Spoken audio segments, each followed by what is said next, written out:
आमच्या परिस्थिती अनुसार तरी हे करावं ना. आम्हाला घरकुलाची योजना नाही ना, कोणत्याच गोष्टीची नाही. आज कालपासून पाणी गेलंय, पण आमचा पंचनामा देखील करायला आले नाही.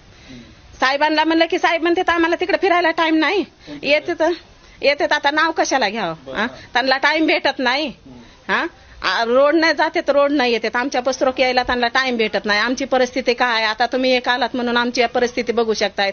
आता मोठ्या साहेबांना कसं म्हणावं की आरगडी चाला, ते म्हणते हो प्रत्येकाच्याच घरी गेलंय. प्रत्येकाच्या घरी गेलंय हे मोप मान्य आहे, पण काही ठिकाणी अशी गरिबी आहे की भलती गरिबी आहे.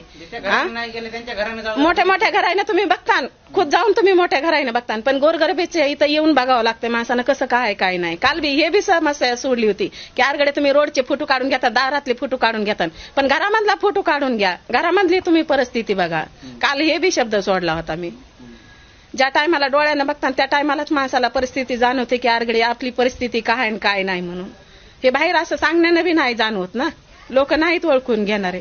परिस्थिती होती अशी, पाणी काढू काढू काढू काढू सगळं दुखणं येऊन गेले. सगळी परिस्थिती बेकार झाली आमची. घराबाराची लेकरं बाळ सध्या बाहेर लोकांच्या इथं बसलेत. जवारीत पाणी, खायच्या पिच्या अन्नात पाणी, सगळं ते गॅस उलटून गेले. सगळंच काहीच नाही राहिलं. कागदपत्र भिजून गेले. एक जर कागद काढायचं झालं तर आता लय विचार करावा लागायला मला.